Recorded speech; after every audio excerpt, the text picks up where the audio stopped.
दोस्तों, बिहार की सियासत में फिर से बड़ा खेला होने की सुगबुगाहट तेज हो गई है। नीतीश कुमार से एआईएमआईएम के 5 विधायकों की मुलाकात क्या सिर्फ सीमांचल के विकास पर हुई बात थी या इसके पीछे कुछ और सियासी प्लान छिपा है? और इस बीच अपनी ही सरकार पर जीतन राम मांझी का बड़ा हमला, कहा शराबबंदी नहीं पूरे सिस्टम की मिलीभगत से चल रहा है धंधा।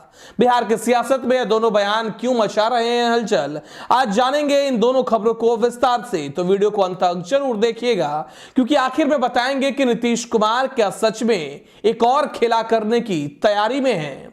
नमस्कार, यह हमारा बिहार और मैं हूं आपके साथ दिनकर आनंद।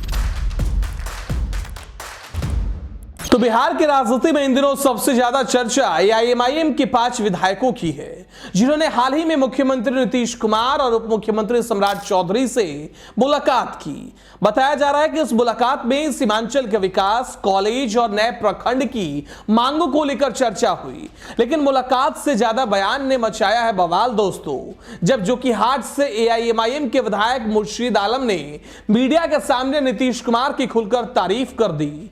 उन्होंने कहा कि नीतीश कुमार मेरे राजनीतिक गुरु हैं, इन्हीं ने मुझे प्लेटफॉर्म दिया है। अब जरा सोचिए कि एक विधायक जब ओवैसी की पार्टी में है, फिर वे नीतीश को अपना गुरु बता रहा है। इसका सियासी मतलब निकाले बिना रहा नहीं जा सकता। राजनीतिक गलियारों में चर्चा तेज है कि जेडीयू एक बार फिर खेला कर सकती है। अगर एआईएमआईएम के 5 विधायक नीतीश के साथ आते हैं तो जेडीयू की सीट संख्या 85 से बढ़कर 90 हो जाएगी, यानी बीजेपी के 89 के आगे, और तब बिहार में जेडीयू फिर एक बार सबसे बड़ी पार्टी बन सकती है। नीतीश कुमार के राजनीति का इतिहास बताता है कि वे जब भी कमजोर दिखे हैं, रणनीति बदलकर खुद को मजबूत कर लिया है। 2013 में बीजेपी से अलग हुए, 2015 में महागठबंधन बनाया, फिर 2017 में वापसी। तो सवाल उठता है कि क्या वे एक बार फिर नंबरों का खेल खेलकर अपनी पार्टी को केंद्र में लाना चाहते हैं? इस मुलाकात के बाद जेडीयू नेताओं की चुप्पी भी बहुत कुछ कह रही है। हालांकि पार्टी के भीतर से कहा जा रहा है कि सीमांचल का विकास ही बैठक का एजेंडा था, लेकिन बिहार में राजनीति में हर विकास चर्चा की जड़ में समीकरण भी होता है। तो अब दूसरी ओर बात करते हैं उस बयान की जिसने नीतीश सरकार के भीतर ही झटका दे दिया। जीतन राम मांझी ने शराबबंदी पर अपनी ही सरकार के सिस्टम पर जबरदस्त हमला बोला। उन्होंने कहा कि शराबबंदी नीति अच्छी है, लेकिन इसके नाम पर गरीब मजदूर जेल में हैं और असली धंधेबाज बाहर।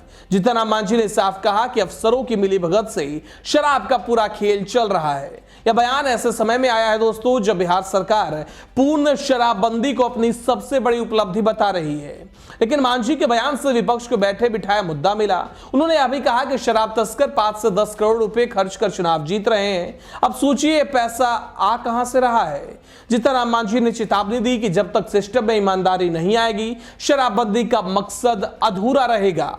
यानी यह हमला सिर्फ सरकार पर नहीं बल्कि पूरे प्रशासनिक ढांचे पर किया गया है।